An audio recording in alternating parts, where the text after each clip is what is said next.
हम काज वाला है यार, आज सबका काज वाला है। हाँ काज की बात बिल्कुल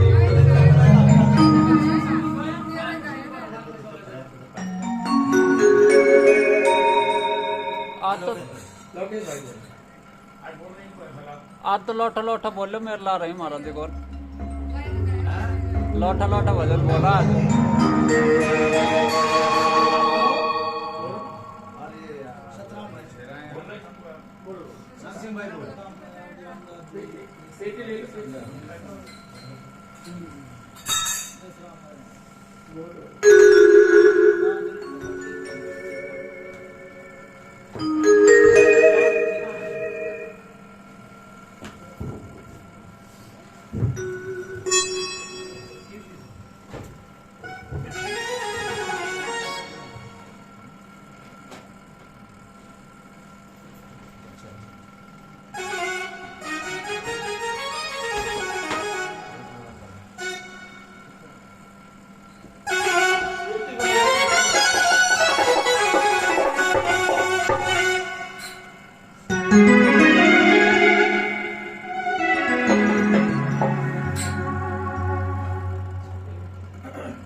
हले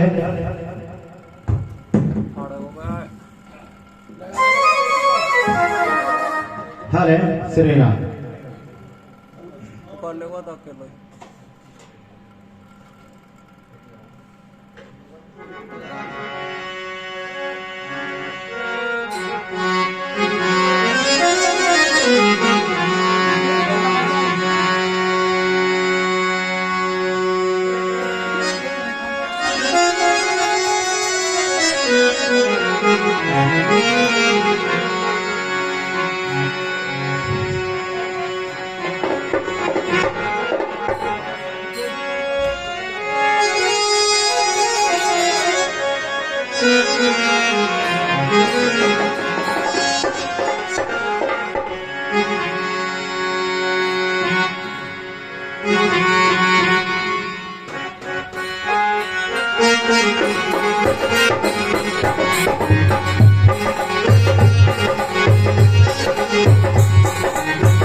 गुरुपद कंज कृपा सिंध नर रूप हरि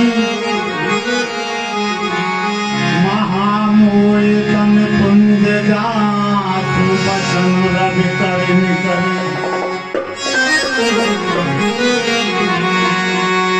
तिरनु पवन कुमार खल बन पावक ज्ञान धन हृदय आगार बसई तो श्री राम सरिता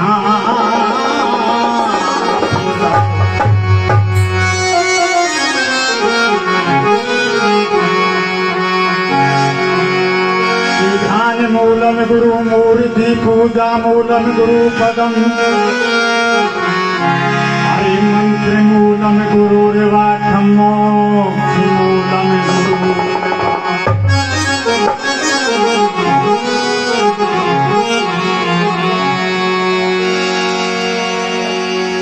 प्रथम पूजू सतगुरु चरण जोया कमरे से पतला दिया और भूल भरम ज्ञान को गुरु पल में मिटा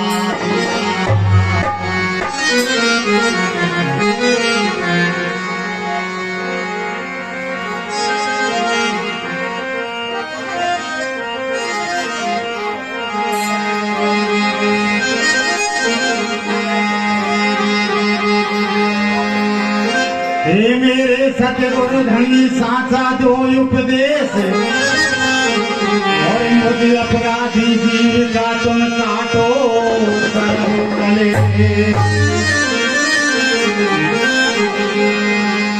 कि 8 दीप 9 खंड में गुरु से बड़ा कोई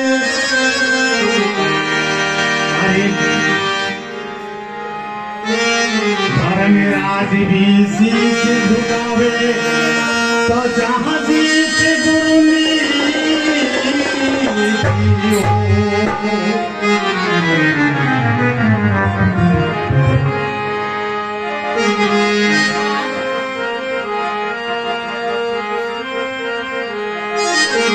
हरे गुरु चरण कमले बलिहारी और मेरे यमन की तो जाट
अरे गुरु चरण कमल बने हारी रे मेरा मन की शोभाकारी गुरु चरण कमल बने हारी रे मेरा मन की शोभाकारी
सतगुरुदेव भगवान की जय हो।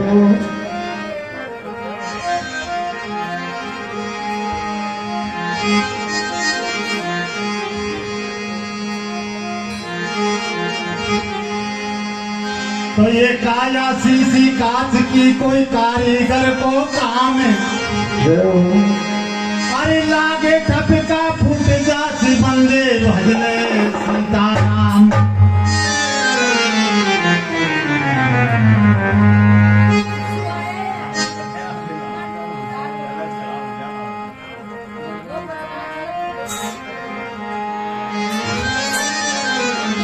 हेलो,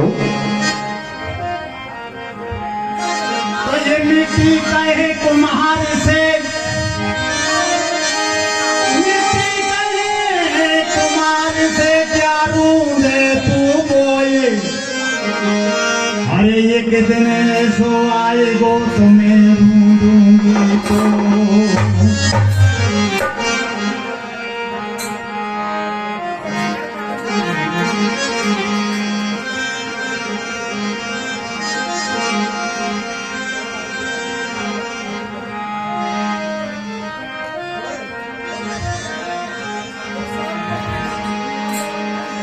कि राम भजन कर बाबरा तेरो जब तक सुखी शरीर, और कछु दिन पीछे आवे गो बुढ़ापो जब होवे हाथ पाँव में पीरे।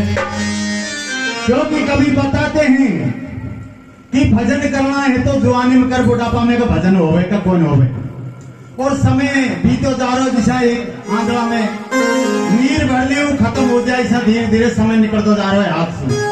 तो करो जाए भगवान को भजन कर लो, सबसे बड़ी दौलत यही है। कबीरदास जी कहते हैं कि कबीरा सब जग निर्धना धनवंता नहीं कोई, और धनवंता वही जानियो जाके राम नाम धन हो। राम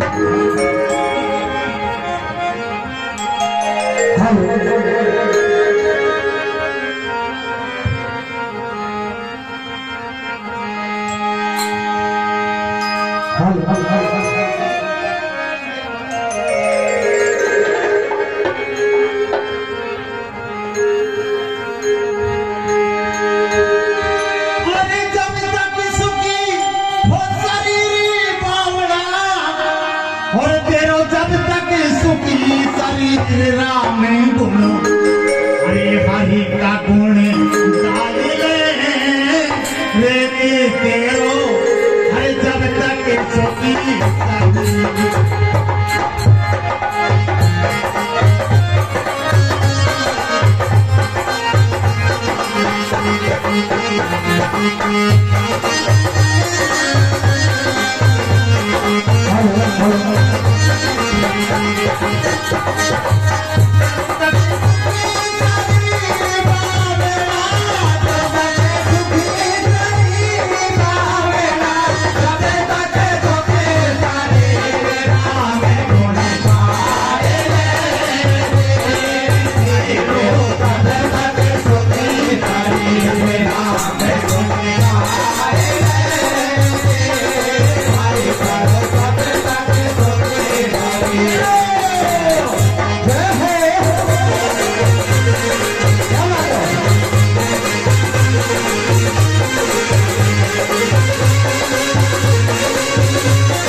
आगे भला माने सारे मिलेगा करो भजन में भी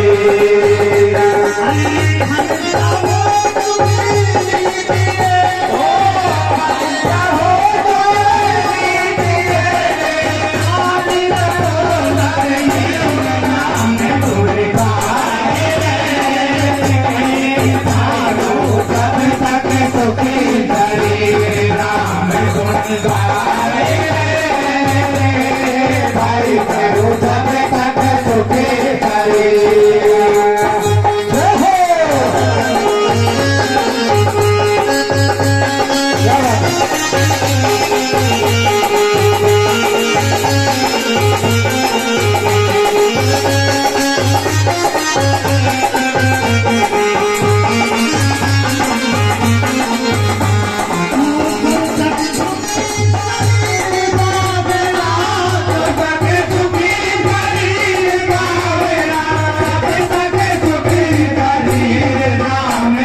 नरे तेरो जो अंजलि कोनी सर बीत चलो नर तेरो जो अंजलि कोनी अवसर बीत चलो नर तेरो जो अंजलि कोनी बाबे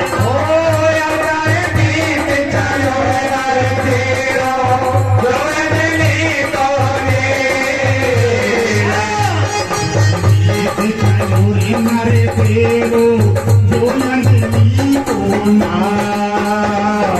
अवसर बीत चलो नर तेरो जो अंजलि कोनी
काजली तेर कोई तेरन कारिये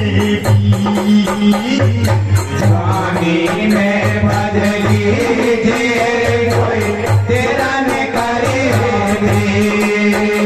अरे में काजली तेर कोई तेरन कारिये ओ स्वामी में भजली तेरे कोई तेरा ने करी तेरे बुढ़ा को आप सीए तेरे बुढ़ा को आप सीए आज बगल में पीर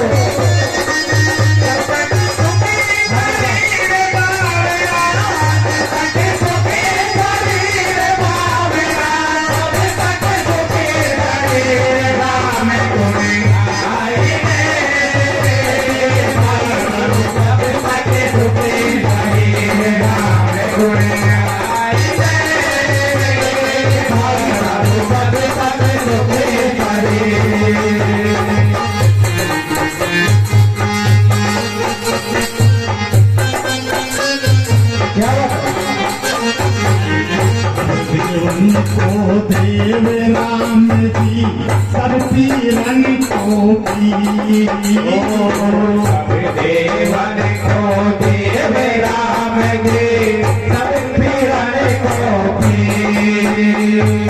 सब देवन को देव राम जी सब पीरन को पी सब देवन को देव राम जी सब पीरन को पी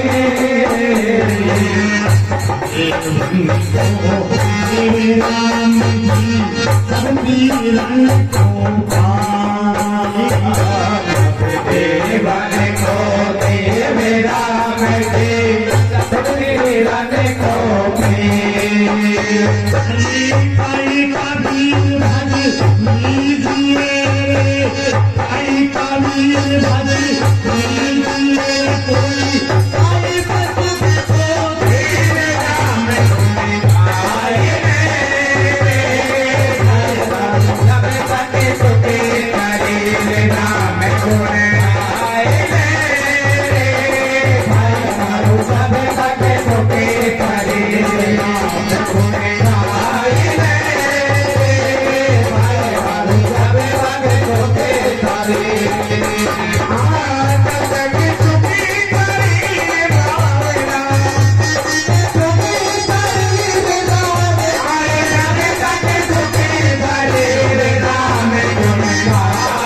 बोले सतगुरुदेव भगवान की जय हो स्वर्गवासी आत्मा की जय बोले गंगे मैया की जय।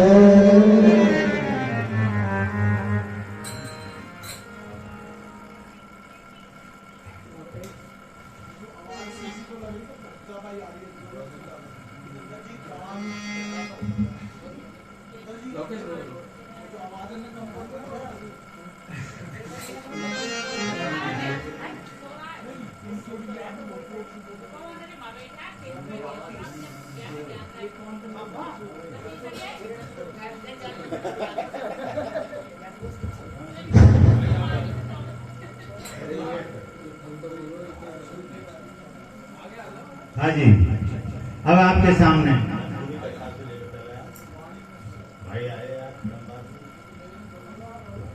हमारे लौकी स्मार्ट साहब जी ब्रह्मवास से पधारे आपको भजन वाणी रसपान कराएंगे। बहुत ही अच्छी, बहुत सुंदर प्रस्तुति देंगे आपको।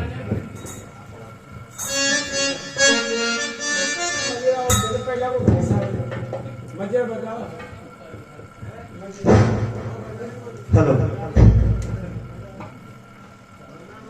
बोली सतगुरुदेव भगवान की परम गुरुदेव भगवान की जय हो। गुरु गोरख मुख चंद्रमा सेवक ने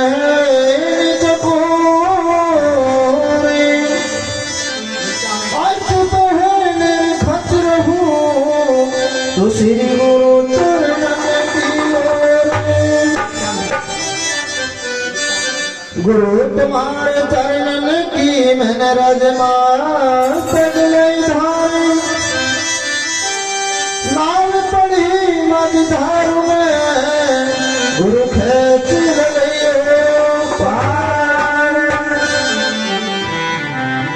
कदली सी भुजंग मुखे स्वाति गुण तीन जैसी संगत बैठिए तैसोई फल दीन। जैसी संगत में बैठते हैं संगत का फल जरूर मिलता है। जैसे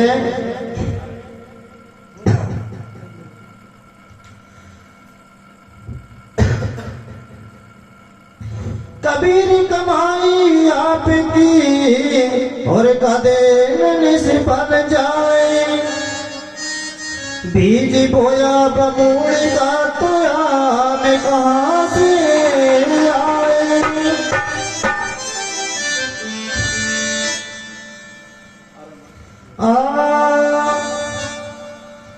हरे बाजा बाजा रे मंदिर में हरे बाजा बाजा रे मंदिर में हो मनवा हरि गुण गाए रे बाजा बाजे मंदिर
सुखदेव भगवान की जय हो। क्या बात है।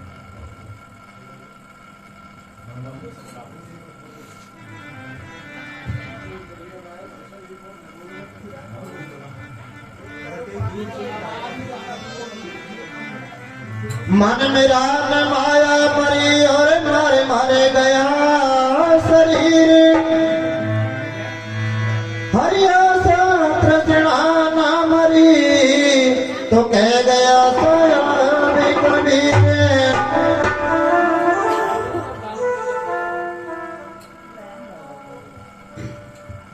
काया में माया बसे जो पत्थर में आगे जो तेरे मन में गुरु से मिला है तो चकमक हो कर लाए।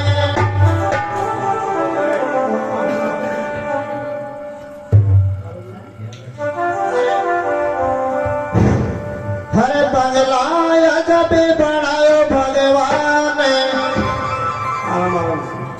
हेलो हरे बंगला जब बनायो भगवान जामे नारायण बोले बंगला जब बनायो भगवान जामे नारायण बोले बंगलो जब बनायो भगवान जामे नारायण बोले।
भगवान की जय हो।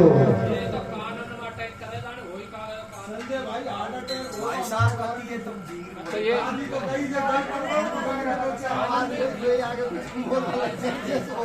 कितना हो गई जोर से आने चाल आवाज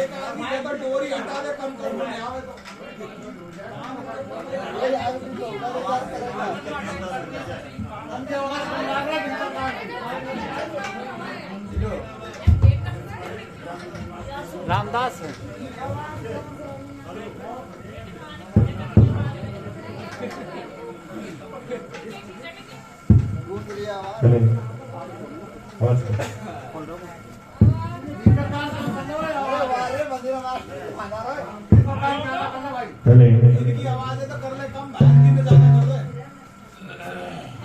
भैया बोल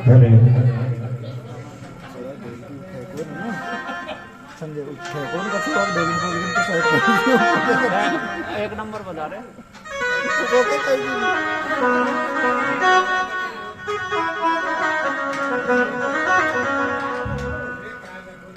चाय तो बना लिया।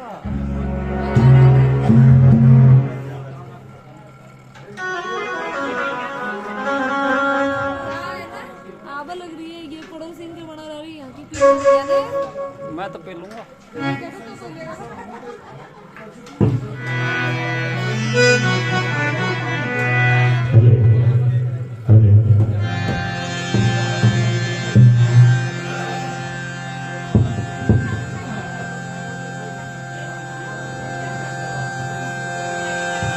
जय बोलो बंदे छोड़ सदगुरुदेव जी महाराज की जय। सुनिए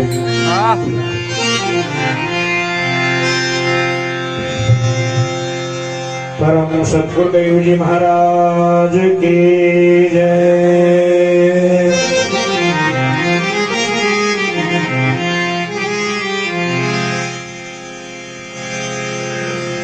हरे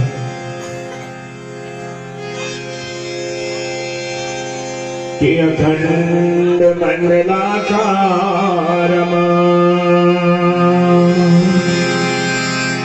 व्याप्तं येन चराचरम्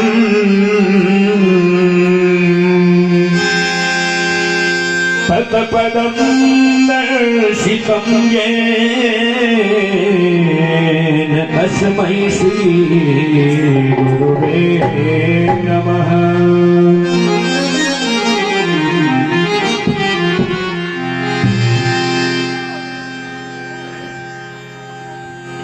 कि मात पिता मिल जाएंगे, मात पिता मिल जाएंगे, 184 माही सतगुरु सेवा चरण बंदगी फिर मिलोगी नहीं।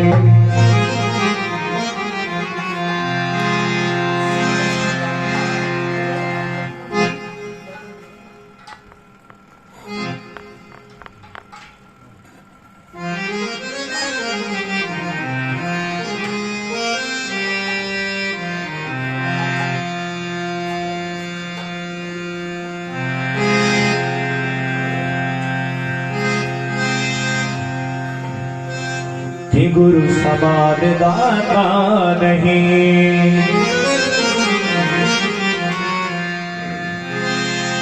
गुरु समान दाता नहीं, याचक शीश समान,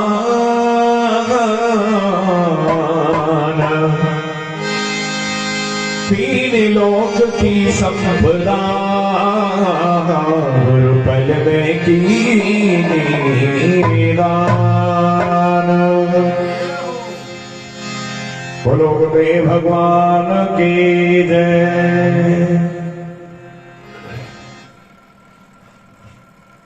परम पूजनीय परम वंदनीय परम पिता परमेश्वर मेरे पूर्ण ब्रह्म परमात्मा बंदी छोड़ सदगुरुदेव जी महाराज जी के पावन चरणों में सादर शरण वंदन करते हुए सत्संग स्थल पर उपस्थित परमात्मा के हंस आत्माओं को, परमात्मा के सभी आत्माओं को दास का कोटि कोट बार नमन स्वीकार। जो कि हमारे महापुरुष कहते हैं कि अवसर बार बार नहीं आवे। ऐसा पावन पुनीत अवसर जब परमात्मा की मालिक की स्वयं की असीम कृपा होती है, तब जाकर के हम आप सबको ऐसा पुनीत सुअवसर प्राप्त होता है। कौन सा अवसर? सर्वप्रथम हमारे गोस्वामी तुलसीदास जी ने भी कहा कि बड़े भाग मानुष तन पावा, सुर दुर्लभ सदग्रंथन गावा। आप सभी सत्संगी जीव हैं, सभी अध्यात्म से कहीं ना कहीं जुड़े हुए हैं, किसी न किसी धर्म संस्था से जुड़े हुए हैं। सभी जानते हैं, सभी विवेकी हंस हैं, सभी को अच्छी तरह विदित है, सबको पता है कि हम आप सभी आत्माएं जब से इस सृष्टि की उत्पत्ति हुई है, जब से आज तक विभिन्न प्रकार के योनियों के अंदर घूमते भटकते, गोचा खाते भटकते भटकते भवसागर के संसार के अंदर उलझते उलझते हमको इतना समय व्यतीत हो गया। हमारे महापुरुष संत ये निष्कर्षण निकालते हैं कि हम आप सभी 83,99,999 योनियों के अंदर घूमने के बाद परमात्मा की विशेष कृपा से, मालिक की विशेष दया से हम आप सबको परमात्मा का यह मनुष्य शरीर रूपी साधन प्राप्त हुआ। क्या आवश्यकता है इस मनुष्य शरीर रूपी साधन की? इतनी विशेष महत्ता इस मानव जीवन की क्यों संतों ने बताई? किसी ने इसको रतन की संज्ञा दी, किसी ने इसको बंगले की संज्ञा दी, किसी ने इसको चोले की संज्ञा दी, किसी ने इसको तन मंदिर कहा। विभिन्न प्रकार की उपाधियों से इस मनुष्य शरीर के बारे में जीव को चेताने का संतों ने हर भांति प्रयत्न किया है, हर प्रकार से प्रयास किया है। ऐसी कौन सी विशेषता है इस मानव जीवन के अंदर? उसको पूरी तरह समझने के लिए, जानने के लिए, अनुभव करने के लिए, यथार्थ समझने के लिए आज हम पर परमात्मा की विशेष कृपा हुई, मालिक के विशेष दया हुई, जो कि हमको परमात्मा का सत्संग मिला। क्योंकि ये सत्संग ही एकमात्र ऐसा माध्यम है, ऐसा स्रोत है जो हमको इन सभी तत्वों के बारे में पूरी तरह अवगत कराने की पावर रखता है, पूरी तरह जनाने की क्षमता रखता है। जैसे हमारे लौकिक जीवन के अंदर वर्तमान युग में हमारे देश या हमारे राज्य या हमारे जिला या हमारे प्रांत के अंदर किसी भी प्रकार की कोई भी योजना हमारी गवर्नमेंट चलाती है, तो उस योजना के बारे में हमको कब पता चलता है? जब हम विभिन्न प्रकार के दूर संचार माध्यमों का प्रयोग करते हैं, चाहे वो अखबार हो, चाहे वो टीवी हो, चाहे रेडियो हो, चाहे मोबाइल हो।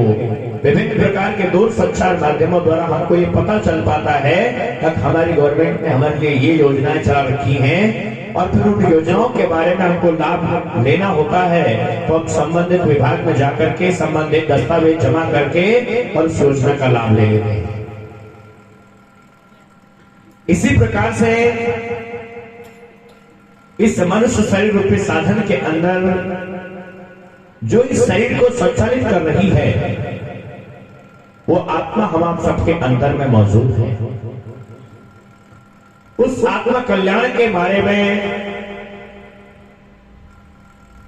मन के परिवर्तन के बारे में, अंतःकरण की शुद्धता के बारे में, मानव जीवन के औचित्य के बारे में, भक्ति के बारे में, ज्ञान के बारे में, वैराग्य के बारे में, अभी भाई ने कहा कि कहें कबीर सुनो भाई साधो ये पद है निर्वाण। अभी निर्वाण पद क्या है, इसको समझने के लिए, जनाने के लिए ही हमको संतों के सत्संग की आवश्यकता होती है, महापुरुषों के सत्संग की आवश्यकता होती है। जब तक हम आप सबको परमात्मा का सत्संग प्राप्त नहीं होगा, तब तक हम ये जान नहीं सकते कि हमको परमात्मा ने संसार के अंदर क्यों भेजा है। परमात्मा ने हमको ये मनुष्य शरीर रूपी साधन क्यों दिया है, इसको प्राप्त करने के पीछे उद्देश्य ध्येय क्या है, हम आप सबका लक्ष्य क्या होना चाहिए, इन सभी विषयों के बारे में हमें जागृति करने के लिए, जनाने के लिए इस संत समागम के, इस सत्संग के जीव को आवश्यकता होती है। जब तक हम आप सबको ये पता नहीं चल पाएगा कि हम कौन हैं, हम कहां से आए हैं, तब तक हमारा लक्ष्य निर्धारित नहीं हो सकता। और बिना लक्ष्य निर्धारित हुए बिना, जैसे हम आश्रम से चले तो हमारा लक्ष्य निर्धारित था कि हमको इस बस्ती के अंदर आना है, साकरवाड़ा गांव में आना है, और साकरवाड़ा गांव के अंदर भी एक निश्चित जगह है, उस धनी के द्वार पर सत्संग के लिए आना है। ये लक्ष्य कहां से तय हुआ, आश्रम से तय हुआ। तो जो लक्ष्य हमारा बना हुआ था, उस लक्ष्य को केंद्र बिंदु बनाकर आश्रम से हम सीधा यहां पहुंचे। आप सबका भी अपने अपने घरों से जब आप निकले तो एकमात्र लक्ष्य था कि आपको सत्संग के अंदर आना है, सत्संग सुनने के लिए जाना है, सत्संग के अंदर से कुछ अनमोल उपदेश आत्मक वाणी अपने जीवन के अंदर लेकर के आनी है। अपने लक्ष्य बनाए हुए केंद्र बिंदु पर आप सब पहुंच गए। इसी तरह से हमारी और आपकी समस्त शरीरों के अंदर उपस्थित विराजित आत्मा का एकमात्र लक्ष्य है कि अपने दुख से निवृत्त होना। और हम आप सब प्रत्येक जीव के सामने, प्रत्येक मनुष्य प्राणी के सामने, हर आत्मा के सामने एक बहुत बड़ी चुनौती है, एक बहुत बड़ा संकट है, बहुत बड़ी समस्या है। उससे निपटने के लिए ही इस सत्संग के जीव को आवश्यकता होती है। प्रत्येक आत्मा के लिए सबसे बड़ा दुख क्या है, इन अनंत प्रकार की योनियों के अंदर बार बार आना और जाना। कभी पक्षी योनि में जाना, कभी पक्षी योनि में जाना, कभी कीड़े मकोड़ों की योनि में जाना, कभी पेड़ पौधों की योनि में जाना। विभिन्न प्रकार की योनियों के अंदर जीवात्मा का आवागमन चक्र भी हुई, इस आत्मा का सबसे बड़ा दुख है। और इस सत्संग के अंदर वो पावर है कि सत्संग के अंदर जब हम प्रवेश हो जाते हैं, इस सत्संग के अंदर आंतरिक रूप से हम जब जुड़ जाते हैं, तो ये सत्संग हमारी आत्मा के इस दुख से हमको पूरी तरह निवृत्त करने की पावर रखता है। लेकिन कब रखता है, जब सत्संग के अंदर आकर के हम संसार की दूसरी जगहों से अपने ध्यान को हटा करके, स्थिर होकर के, एकाग्रचित होकर के सत्संग के अंदर अपने आप को जोड़ते हैं। एक समय स्वामी विवेकानंद जी चलते चलते चलते अपने विभिन्न आश्रमों पर घूमते, सत्संग देते, उपदेश देते, प्रवचन करते, और साथ ही साथ गुरु की खोज में घूम रहे। चलते चलते चलते वो स्वामी रामकृष्ण परमहंस जी के आश्रम पर पहुंचे।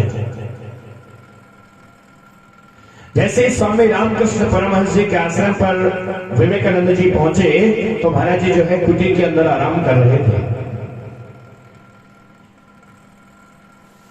तुरंत जाकर के स्वामी विवेकानंद जी ने रामकृष्ण परमहंस जी की कुटी का दरवाजा खटखटाया और उससे अंदर आने का आग्रह किया। बोले गुरुदेव, दास आपके दर्शनों की आज्ञा चाहता है। अंदर से आचार्य रामकृष्ण परमहंस जी की आवाज आई। बोलो कौन है, कहां से आया है? तुरंत स्वामी विवेकानंद जी ने कहा कि महाराज जी, यदि मैं इसी बात से परिचित होता कि मैं कौन हूं और कहां से आया हूं, तो आज मुझे आपके सानिध्य में आने की आवश्यकता नहीं होती। मैं वास्तविकता में इससे अनभिज्ञ हूं कि मैं कौन हूं और कहां से आया। अपने आप की जांच कर लेना कि हम लोग खूब वाणी गाते हैं, खूब भजन गाते हैं, खूब चेतावनी वाणियां बोलते हैं, खूब संतों की वाणी बोलते हैं, क्या हमें अपने आप का निज परिचय पता है क्या? हम लोगों ने तो अपने पहचाने को दूसरे बना रखी है। कोई कहता है मैं मास्टर हूं, कोई कहता है मैं कलेक्टर हूं, कोई कहता है मैं डॉक्टर हूं, कोई कहता है मैं आईपीएस हूं, कोई कहता है मैं आरएस हूं। अपने आप से कभी ये पूछा है क्या मैं मानव हूं या नहीं? हमें ये पता भी है कि हम मानव है या नहीं।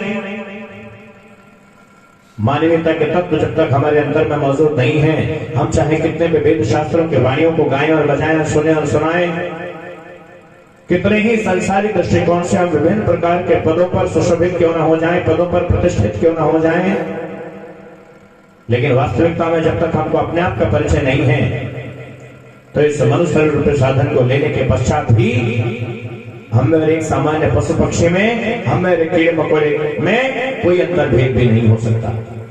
अपने आप की जांच कर लेना कि हमें कितना अपने आप के बारे में पता है।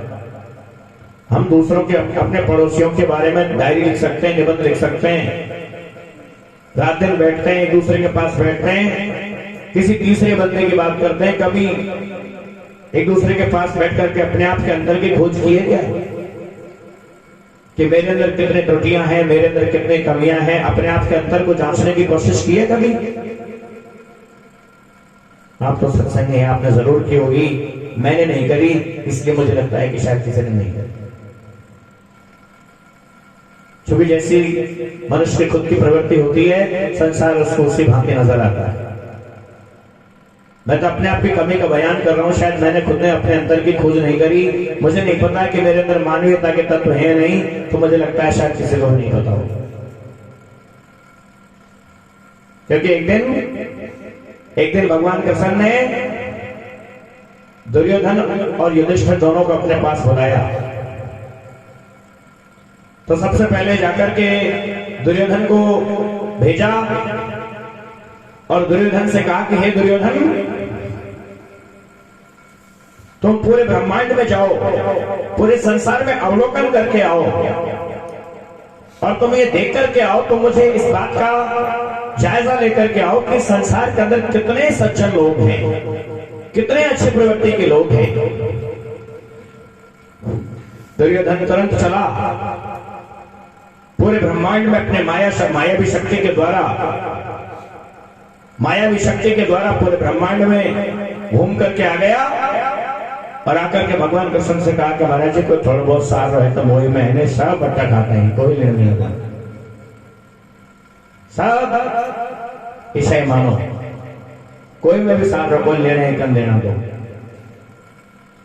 तुरंत भगवान कृष्ण ने दुर्योधन को अपने पास बैठा करके धर्मराज युधिष्ठिर जी को भेजा। बोले युधिष्ठिर, अब तुम जाओ और पूरे संसार का अवलोकन करके आओ, क्योंकि मैंने दुष्टों का संहार करने के लिए ही अवतार लिया है, मैंने धर्म की रक्षा के लिए ही अवतार लिया है। तुम जाकर के ये देख करके आओ कि संसार के अंदर अब कितने दुर्जन लोग मौजूद हैं, अब संसार के अंदर कितने पापी लोग मौजूद हैं। तुरंत जो है धर्मराज युधिष्ठिर अपने सत मर्यादा पर रह करके और तुरंत पूरे ब्रह्मांड का अवलोकन करके आया और आकर के भगवान कृष्ण को कहा कि हे प्रभु, मैंने तो जहां तक पूरे संसार का अवलोकन किया है, मुझे तो प्रत्येक जीव आपके नाम का स्मरण चिंतन भजन करता हुआ नजर आया। मुझे तो प्रत्येक जीव परमात्मा के नाम का स्मरण करता हुआ नजर आया। मुझे तो प्रत्येक जीव ध्रुव और प्रहलाद के भांति नजर आया। अपने आप की जांच केवल अपने आप खुद कर लेना कि हमारी प्रवृत्ति इस मनुष्य शरीर रूपी साधन को लेकर के, चूंकि अध्यात्म में प्रवेश करने का जो मार्ग है, ज्ञान भक्ति में प्रवेश करने का जो मार्ग है, वो सबसे पहली चीज है मानव आचरण। और मानव संतों ने किसको कहा है? मानवीयता की पहचान क्या है? हमारे महापुरुष कहते हैं कि मानुष मानुष सब कहे, मानुष दिखे न कोई,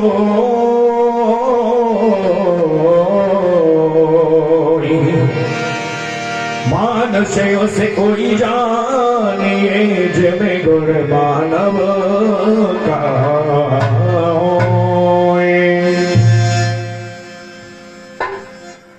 मानुष मानुष सब कहे, मानुष दिखे ना कोई, और मानुष उसको जानिए जिमे गुण मानव का।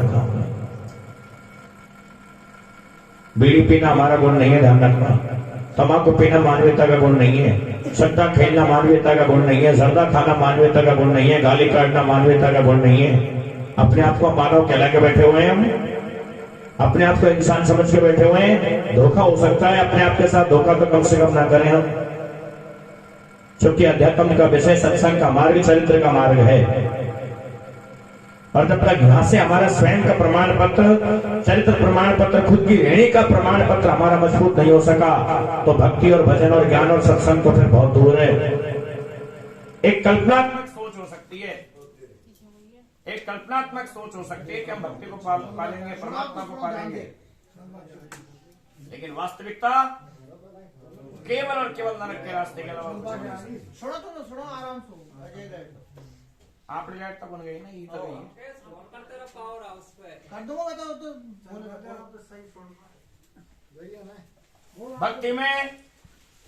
भक्ति में प्रवेश होने का जो मार्ग है,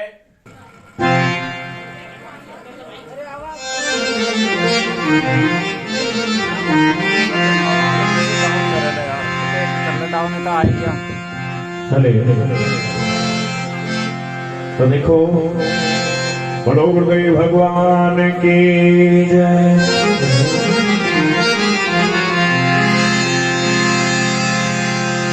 कि सूरत फंसी संसार में,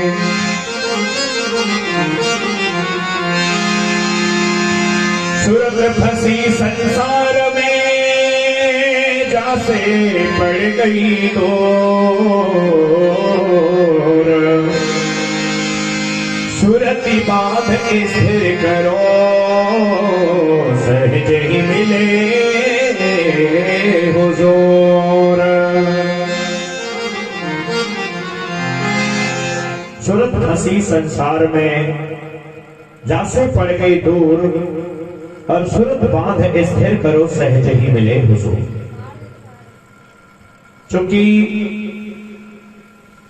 हमारी सुरता उस परमात्मा से बिछड़कर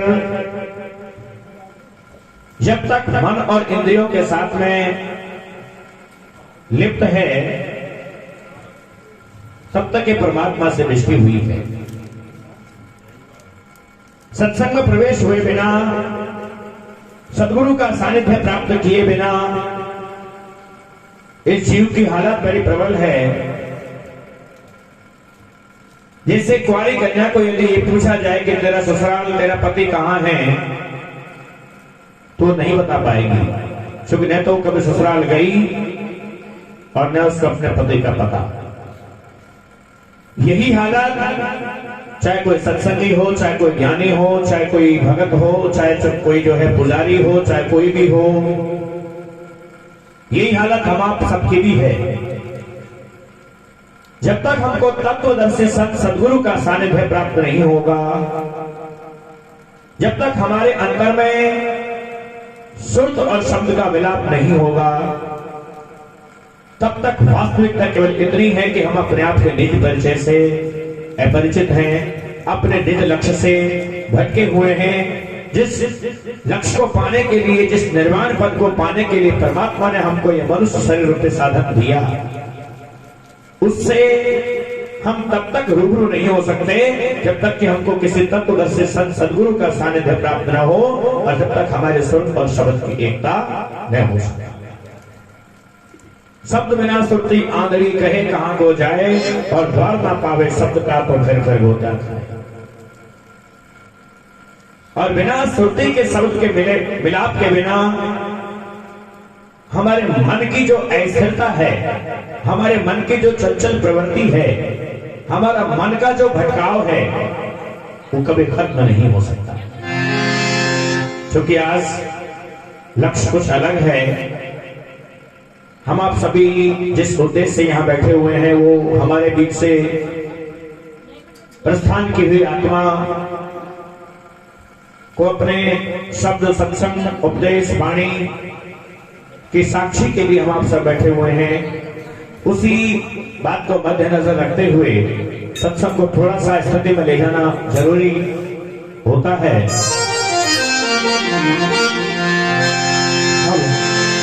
हमारे अंदर मन को, चूंकि इस मन के बारे में महापुरुष सब कहते हैं कि मन की चाल कुचाल है, मत मानो कोई बात, और क्षण में मन राजा करे, क्षण में करे कंगाल।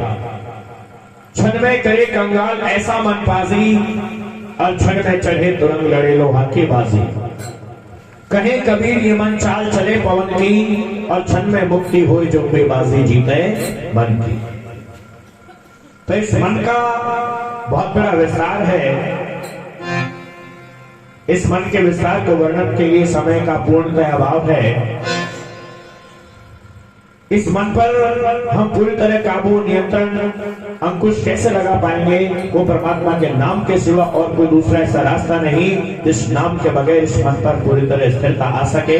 चरणदास जी अपने वाणी के अंदर क्या कहते हैं? कि इस मन को, इस मन पर पूरी तरह लगाम लगाने के लिए, क्योंकि मन के द्वारा ही हमारे संसार की सारी व्याधाएं उत्पन्न होती हैं। चाहे हमारे गृहस्थी की व्याधा हो, चाहे मानसिक तनाव हो, चाहे मन की कोई चिंताएं हो, या कोई क्लेश हो, कोई संकट हो, कोई दुख या पीड़ा हो, ये इस मन के द्वारा ही पैदा की जाती है। तो इस मन को संतों ने स्थिर करने का एक बहुत ही सटीक तरीका बताया, पर वो संभव कब है? जब हमको सद्गुरु मिले।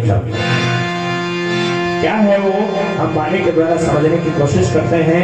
संतों के वाणी के अंदर सैन दी जाती है, और सैन को प्रत्यक्षानुभूति हम अपने अंतर में कब कर पाएंगे? जब हमको सद्गुरु का सानिध्य मिलेगा।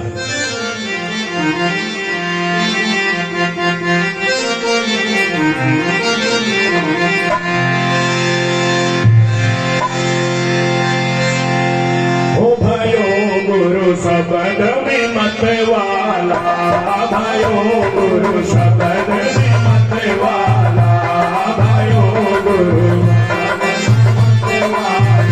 ओ भयो गुरु शब्द में मतवाला, भयो गुरु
चमकारा हो गंग चमक बिछ जाकर पहुँचो, चमक चमक चमकारा। हरे गंग चमन बिछ जाकर पहुँचो, चमक चमक चमकारा।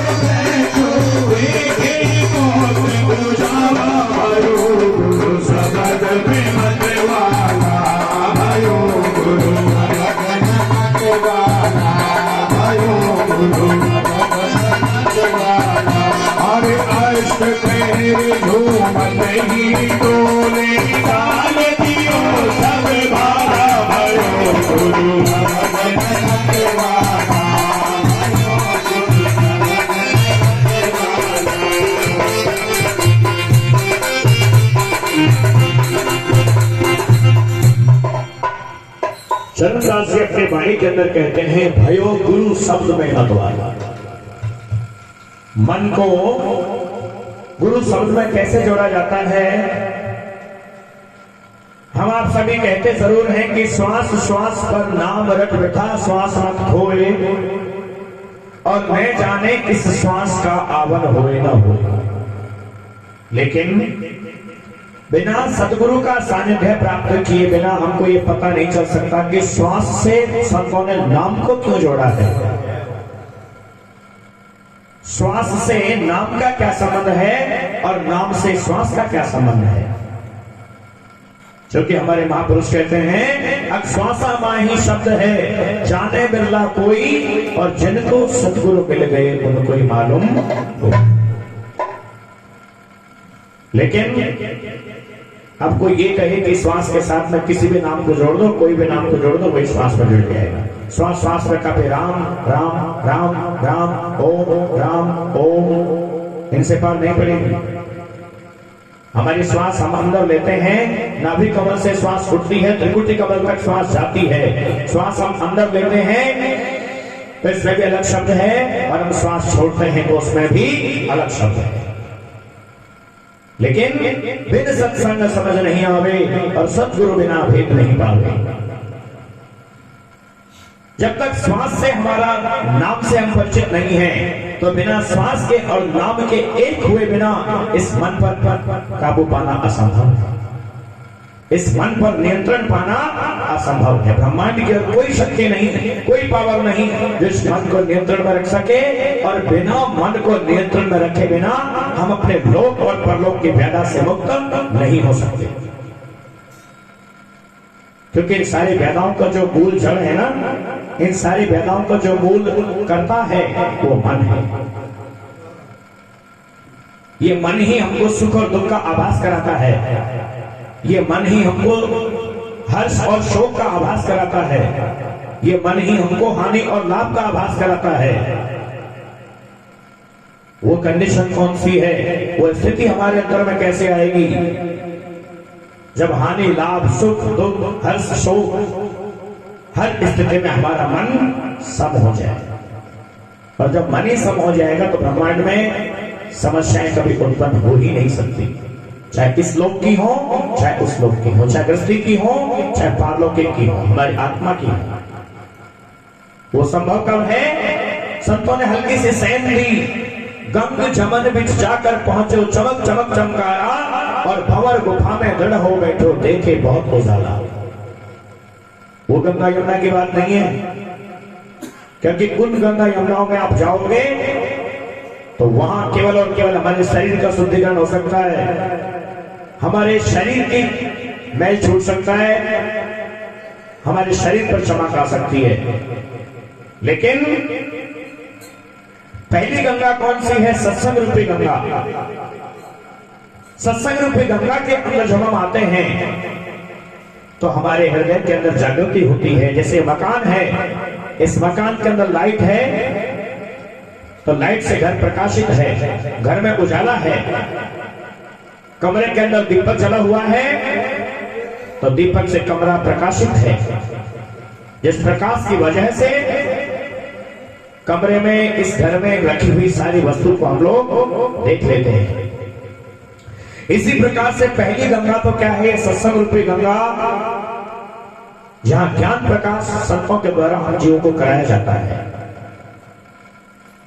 और फिर सत्संग रूपी गंगा से जब हम गुरु सानिध्य में पहुंचते हैं, सदगुरु के सानिध्य में पहुंचते हैं, तो सदगुरु हमारे दोनों नेत्रों को बंद करा करके, क्योंकि मन हमारा दोनों नेत्रों से नीचे नीचे रहेगा, तब तक ये भटकता रहेगा। तब तक तो इस मन को क्या कहा? मन लोभी मन लालची मन चंचल चित चोर, और मन के लारे मन चलो पलक पलक में हो। तब तक तो ये मन कपटी है, बेईमानी है, छलिया है, भूत है, डकैत, किसी ने पता नहीं संतों ने क्या क्या कहा है। लेकिन सतगुरु का सानिध्य प्राप्त करके जैसे ही नाभि कमल से जब हमारी श्वास उठती है और श्वास के साथ हमारा मन, श्वास के साथ शब्द में रम करके हमारा मन नाभि कमल से उठ करके त्रिकुटी में स्थित हो जाता है, तो फिर इसी मन को संतों ने मन ही देवता, मन ही ईश्वर, मन से बड़ा कोई। वो रास्ता कहां से होगा? गंग जमन बिच जाकर पहुंचो, चमक चमक चमकारा। हमारे अंदर ही गंगा है और हमारे अंदर ही यमुना है। गंगा कहां है और यमुना कहां है, यदि हम बता भी दें, कोई खोल भी दे, तो खुद को तो पता जब ही लगेगा जब खुद इसमें प्रवेश होंगे।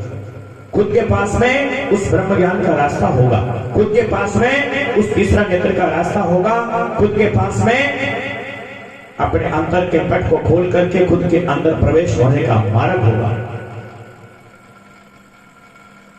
उन गंगा यमुना सरस्वती का भेद हमको कहां मिलेगा, कैसे मिलेगा? उस भंवर गुफा पे शब्द के साथ में अपने मन को हम कैसे जोड़ पाएंगे?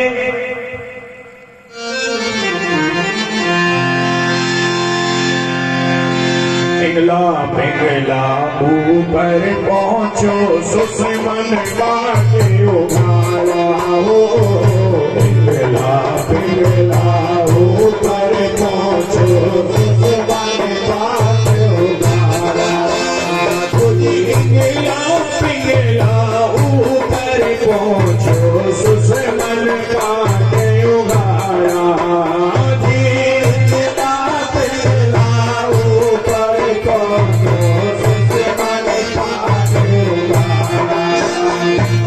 पीवन लगो सुधार से जब ही पीवन लगो सुधार से जब ही उसे बने बने बिडारा भयो गुरु शब्द में मतवाला भयो गुरु मतवाला भयो गुरु शब्द में मतवाला। अरे अष्ट पैर झूमते ही डोले गान सब भारा भयो गुरु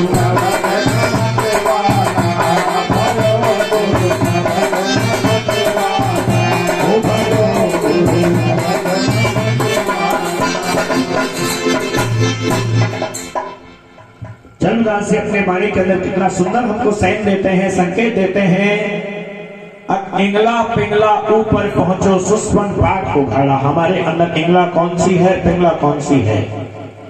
ये दोनों नाक के सुर हैं हमारे। अब ये पता नहीं इंगला ये है या पिंगला ये है कि ये है। इसको समझने के लिए, इसको पाने के लिए, खुद के अंदर की यात्रा करने के लिए तो हमको सदगुरु की जरूरत होती है। अपनी सूरत के द्वारा इन मार्गों को हमको पाना है, इन मार्गों की खोजना करनी है। इंगला पिंगला ऊपर पहुंचो सुस्मन पाठ को घाला और पीवन लगे सुधारस। सुधा यानी अमृत। एक अमृत तो ज्ञान अमृत है और दूसरा अमृत हमारे अंतर में है। गगन बीच अमृत का कुआ झरे सदा सुकारी और पंगो पुरुष चढ़े पे सीढ़ी पीवे भर भर जारी। ये सैन का मार्ग है, ये सद्गुरु का मार्ग है। संसार में जितने भी नाम हैं, ये ओंकार, शोंकार, निरंकार, मनोकार, निरंजन ज्योति, ओम, बिल्कुल वो नाम इनसे भिन्न है, पृथक है, अलग है। ओम नमो भगवती वासुदेवाय नमः, सत्यम शिवम सुंदरम, ओम नमः शिवाय, इनसे बिल्कुल अलग है। जितने भी नाम जिह्वा से बोले जाते हैं, जितने भी नाम जिह्वा से बोले जाते हैं, इन सबका स्वामी ओम रूपी भगवान निरंजन है। ज्यादा वर्णन करना इनमें उचित स्थिर चंचल मन था क्यों पांचों का बलहारा हो। चित स्थिर चंचल मन था क्यों पांचों का चंचल मन था क्यों पांचों का बलिहारा। चंचल मन था क्यों पांचों का बलिहारा। हरे चरण दास तेरे पासे से जो चरण दास पासे से वरम भरम भय चारा भयो गुरु सबद में मतवाला।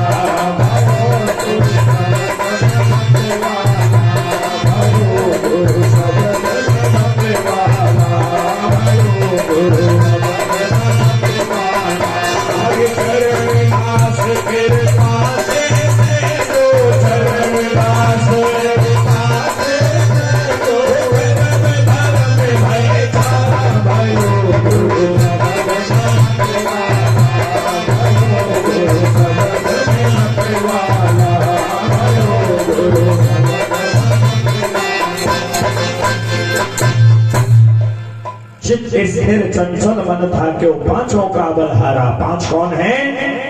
काम क्रोध मद लोभ मोह, शब्द स्पर्श रूप रस गंध और चरण दास कृपा से सहजो कर्म भरम भेजा। क्योंकि संसार में दुख किसका है?